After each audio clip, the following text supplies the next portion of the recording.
ఇది అంతా ఏమిటి అంటే నేనేమంటానండి సార్, ఇద్దరు కలిసి చెస్ ఆడుతుంటారు సార్. చెస్, అవును, చదరంగం ఆడేటప్పుడు అక్కడ ఆటలోనే కదా గెలుపోటములు. కానీ వీళ్ళిద్దరు శత్రువులు ఆడుకునే వాళ్ళు లేదు. చదరంగం ఆడేవాళ్ళు ఏమన్నా కత్తులు పొట్లే పెట్టుకుని చంపుకుంటారా? చెస్ ఆడేటోళ్ళు లేదు. అక్కడ ఆడే ఆటలోనే శత్రువులు మిత్రులు ఉంటారు.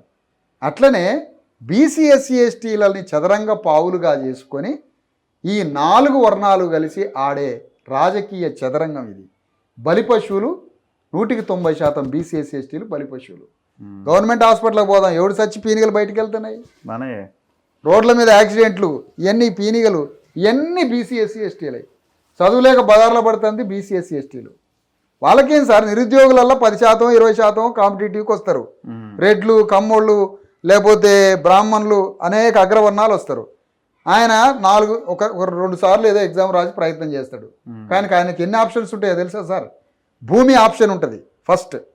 రెండవది ఆయనకు సంబంధించిన ప్రైవేటు పరిశ్రమల్లో ఆప్షన్ ఉంటుంది, లేదా సొంత వ్యాపారం పెట్టుకునే ఆప్షన్ ఉంటుంది, అమెరికా పోయే ఆప్షన్ ఉంటుంది.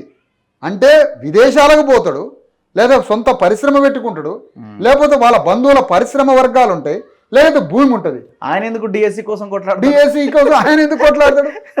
ఒక రాయే చూస్తాడు తగిలితే. పోయి డిఎస్సి వచ్చినాక ఈ రెడ్డి గారు టీచర్ అయి టీచర్ ఉద్యోగం చేస్తాడా, మళ్ళీ రియల్ ఎస్టేట్ చేస్తాడు. అవును, అవును. అంటే వాళ్ళకు ఉద్యోగాలు కేవలం అదనపు రాబడి మాత్రమే. అంతే. ఇక్కడ రైతులకు ఇచ్చేటువంటిది వాడు కూడా అది అగ్రకులాలకు ఇచ్చేటువంటి ఒక బోనస్. కానీ అసలు ఇవ్వాల్సింది వీళ్ళకి కదా. అందుకని మేము రేపు మా రాజ్యంలో మేము కోరుకునే ఫూలే అంబేద్కర్ రాజ్యంలో రైతుల్ని 2 రకాలుగా డివిజన్ చేస్తాం. బీసీ ఎస్సీ ఎస్టీ రైతులు వేరే, అగ్రకుల రైతులు వేరే. అగ్రకుల రైతులకు కూడా గవర్నమెంట్ రూపాయి ఇస్తుంది. కానీ ఎప్పుడంటే రెడ్డి గారు భూమిలోకి దిగి నాగలి పట్టుకొని దున్నాల, దొరసాని మోకాల దాకా బురదల పోయి నాటేయాల, కలుపు తీయాల. వాళ్ళు భూమిలో రక్తమాంసాలు చెమట ఓడ్చి పని చేసినటువంటి రైతుకే గవర్నమెంట్ నుంచి రూపాయి వస్తుంది. ఈ పని మా బీసీ ఎస్సీ ఎస్టీ రైతులు చేస్తారుగా. అంటే భూమిలోకి పోయి స్వేదం చెందిన రైతుకే ప్రభుత్వం పైసలు ఇవ్వాలి.